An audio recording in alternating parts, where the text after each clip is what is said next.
Hello दोस्तों, स्वागत है आपका अपने यूट्यूब चैनल बाबा श्रीकांत एकेडमी पर। हम लोग त्रिभुज पढ़ रहे थे। त्रिभुज में पहली एक्सरसाइज समाप्त कर चुके थे, जिसमें त्रिभुज की समरूपता देखे थे कि कोई भी त्रिभुज समरूप कब होता है या कोई भी आकृति समरूप कब होती है। आज अगली एक्सरसाइज की शुरुआत करेंगे। अगली एक्सरसाइज शुरू करने से पहले एक प्रमेय देख लें, उसके बाद शुरू करें। प्रमेय को आधारभूत समानुक्ता प्रमेय कहा जाता है या थेल्स प्रमेय कहते हैं। सीधा सीधा पहले प्रमेय समझ लेते हैं, उसके बाद हम उसको मतलब कितने से उसी को ध्यान में रखिएगा बस।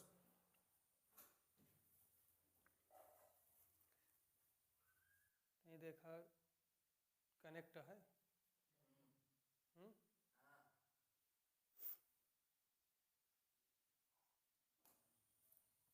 हमको एक त्रिभुज दिया है, एक त्रिभुज है ए बी सी, एक त्रिभुज है ए बी सी। इसमें बी सी के समांतर एक भुजा या एक रेखा हम डी ई खींचें। बी सी के समांतर एक रेखा डी ई खींच लें, डी और ई। तो थेल्स प्रमेय में होता क्या है, ए डी बटे डी ई बराबर होता है ए ई बटे ई सी के, या ए डी बटे ए बी ये बराबर होगा ए ई बटे ए सी के। ये आया कैसे, यही हमको देखना है। तो हम करेंगे क्या, एक सी से डी को मिला सकते हैं, एक त्रिभुज बनेगा, और बी से ई को मिला सकते हैं, एक त्रिभुज बनेगा। बिंदु डी से भुजा ए सी या ए ई पर एक लंब खींच सकते हैं, और बिंदु ई से भुजा ए डी या ए बी पर एक लंब खींच सकते हैं। लंब मतलब 90 अंश के कोण, एक सीधी रेखा खींच दे। हमको इसमें हम सिद्ध करेंगे ए डी बटे डी बी बराबर ए ई बटे ई सी। तो हम जानते हैं किसी भी त्रिभुज का क्षेत्रफल 1/2 आधार गुणे ऊंचाई होता है। तो यहाँ पर अब हम एक एक त्रिभुज उठाएंगे। हम ले रहे हैं त्रिभुज ए डी ई, त्रिभुज ए डी ई, त्रिभुज ए डी ई, त्रिभुज ए डी ई से। त्रिभुज ए डी ई में हमको त्रिभुज का क्षेत्रफल निकालना है। तो त्रिभुज ए डी ई का क्षेत्रफल बराबर त्रिभुज ए डी ई का क्षेत्रफल 1/2 आधार गुणे ऊंचाई। ये इस ई बिंदु से ए डी भुजा पर लंब है, तो जिस भुजा पे लंब होता है वो भुजा आधार कही जाती है। जो रेखा लंब उसको ऊंचाई कहते हैं।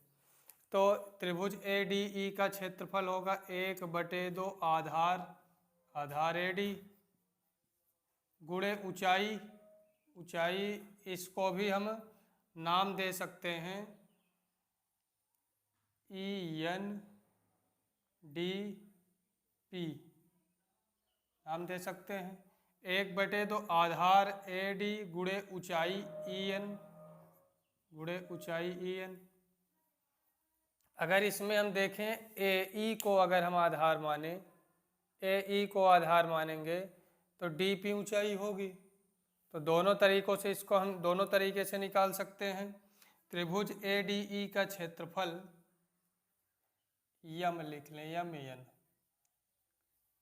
त्रिभुज ए डी ई का क्षेत्रफल बराबर 1/2 आधार, अभी तक आधार ए एन को माने थे, लंब ई एन था। अब आधार ए ई को मान सकते हैं, ए ई गुणे लंब, ए ई आधार है तो डी एम लंब होगा, डी एम लंब होगा। अब हम दूसरा त्रिभुज लें, त्रिभुज बी डी ई, त्रिभुज बी डी ई का क्षेत्रफल बराबर त्रिभुज बी डी ई, त्रिभुज बी डी ई इस त्रिभुज का हमको क्षेत्रफल बताना है, तो ये होगा 1/2 DB 1/2 DB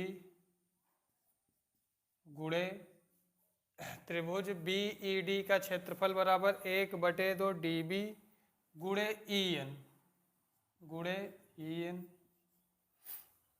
दूसरा त्रिभुज ले सकते हैं CED, त्रिभुज CED या DEC में त्रिभुज DEC का क्षेत्रफल बराबर 1/2 EC गुणे 1/2 EC गुणे DM 1/2 EC गुणे DM।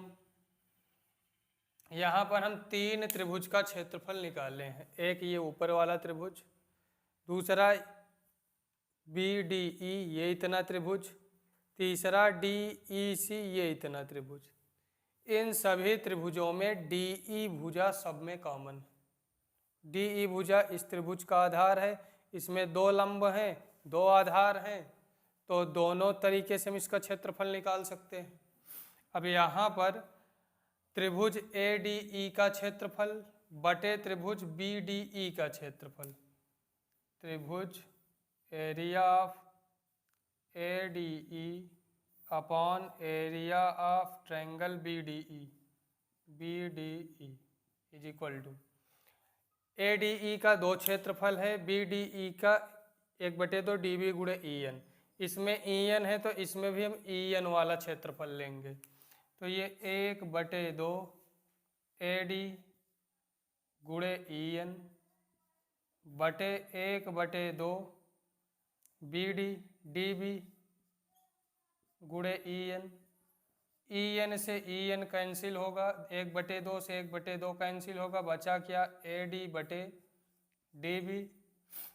अब फिर से हम त्रिभुज लें ADE बटे त्रिभुज DCE, इसको समीकरण नंबर 1 बना सकते हैं। अब हम लें त्रिभुज ADE और त्रिभुज DEC, एरिया ऑफ त्रिभुज ADE एरिया ऑफ त्रिभुज DEC, ये बराबर है 1/2 AE गुणे 1/2 AE गुणे BM DM, एक DM होगा AE गुणे DM बटे 1/2 EC गुणे DM से DM कैंसिल, 1/2 से 1/2 कैंसिल, मिला क्या AE बटे EC, समीकरण नंबर 2। अब यहाँ पर हम देखें त्रिभुज BED, त्रिभुज BDE, त्रिभुज BDE और त्रिभुज DEC, त्रिभुज BDE और त्रिभुज DEC, ये दोनों त्रिभुज BC और DE के मध्य में स्थित हैं। त्रिभुज BDE और त्रिभुज DEC, ये इतना त्रिभुज, ये इतना त्रिभुज DE और BC के बीच में है।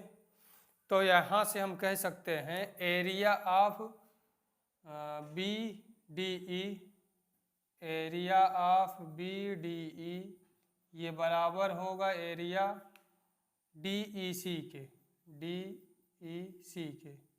इन दोनों त्रिभुजों का क्षेत्रफल आपस में बराबर होगा। तो यहाँ पर हमको 2 समीकरण मिले हैं, समीकरण 1, 2 और इसको बना सकते हैं समीकरण नंबर 3। जब त्रिभुज का क्षेत्रफल बराबर है तो त्रिभुज की भुजाएं भी आपस में बराबर होंगी या समानुपाती होंगी।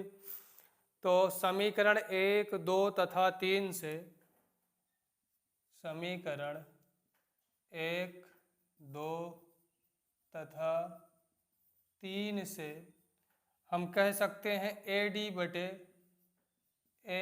बटे BD या DB, AD बटे DB ये बराबर होगा ए डी बटे डी बी बराबर होगा ए ई बटे ई सी के, ए ई बटे ई सी के, ए ई बटे ई सी के। यही हमको सिद्ध करना था इस प्रमेय में। तब ये हमारा थेल्स थ्योरम है। इसके आगे भी अभी हमको दिखाना है ए डी बटे ए बी बराबर ए ई बटे ई सी। ये इतना समझ में आया होगा तो उसको दिखाने के लिए इसके दोनों पक्षों में एक जोड़ के हल कर सकते हैं। ये जो थ्योरम अभी हम बताएं ये आप लोगों को समझ में आया कि नहीं आया? अगर कोई समस्या हो तो पूछ सकते हैं। इसको उतारने के बाद इसके आगे बढ़ते हैं।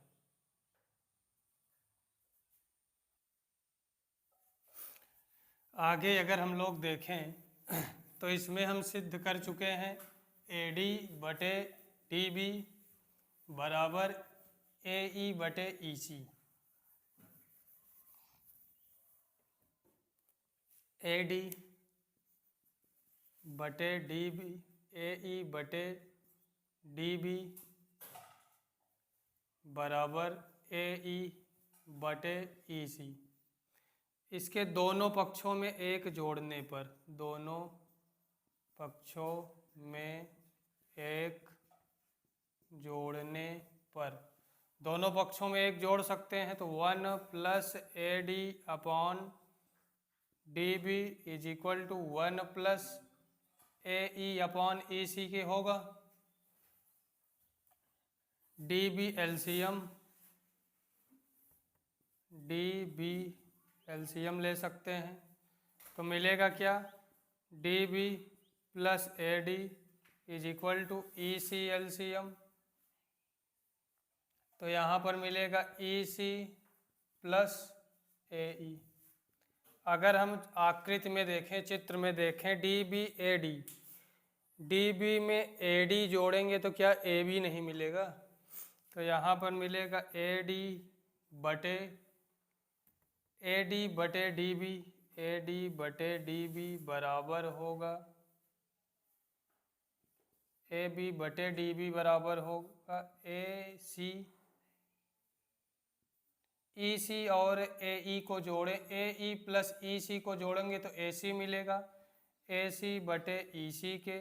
इसको पलट भी सकते हैं दोनों पक्षों को, डी बी बटे ए बी बराबर होगा ई सी बटे ए सी के। या इसी को यहीं से पलट के लेकर चलें, जैसे ए डी बटे डी बी बराबर ए ई बटे ई सी हम लेके चल रहे थे, यहीं से इसको पलट दें, डी बी बटे ए डी, ई सी बटे ए डी, ई सी बटे ए ई लेके चलेंगे तो हमको आंसर मिलेगा क्या? हर वाला ए डी बटे ए बी बराबर होगा ए ई बटे ए सी के। कहने का सीधा सीधा मतलब ये है कि इस थेल्स थ्योरम में अगर प्रमेय समझ में आई हो तो ठीक है, नहीं तो सीधा सीधा आप लोग ये याद रखिएगा कि कोई एक त्रिभुज है, उस त्रिभुज में कोई भी दो रेखाएं समांतर हैं। जैसे ये एक त्रिभुज है ए बी सी, इस त्रिभुज में डी ई रेखा डी ई पैरेलल है बी सी के। जरूरी नहीं हमेशा ऐसे बने, ऐसे भी बन सकता है D E A B C. यहाँ पर डी ई पैरेलल होगा ए सी के। किसी भी तरीके से चित्र बने, जो हम बताने चल रहे हैं यही ध्यान में रखिएगा। रेखाएं, कोई भी दो रेखाएं आपस में समांतर हों, इसको कहते हैं थेल्स प्रमेय या आधारभूत समानुपातिक प्रमेय। इसमें डी ई पैरेलल है बी सी के, तो ए डी बटे डी बी बराबर होगा ए ई बटे ई सी के। या AD बटे AB बराबर होगा AE बटे AC के, या DB बटे AB बराबर होगा EC बटे AC के, EC बटे AC के। बस यही तीन हमको ध्यान में रखना है। इन्हीं तीनों की मदद से जब जिसकी आवश्यकता होगी उसी का हम प्रयोग करेंगे। सारी सवालें दूसरी एक्सरसाइज की हल हो जाएंगी। कंडीशन ये है कि कोई भी दो रेखाएं आपस में समांतर होनी चाहिए, तब AD बटे DB बराबर AE बटे EC, AD बटे AB बराबर AE बटे AC, DB बटे AB बराबर EC बटे AC। समांतर भुजाएं कभी भी नहीं ली जाती। तो इस वीडियो में इतना ही रखते हैं। सवालें नेक्स्ट वीडियो में। आज के लिए इतना ही। धन्यवाद।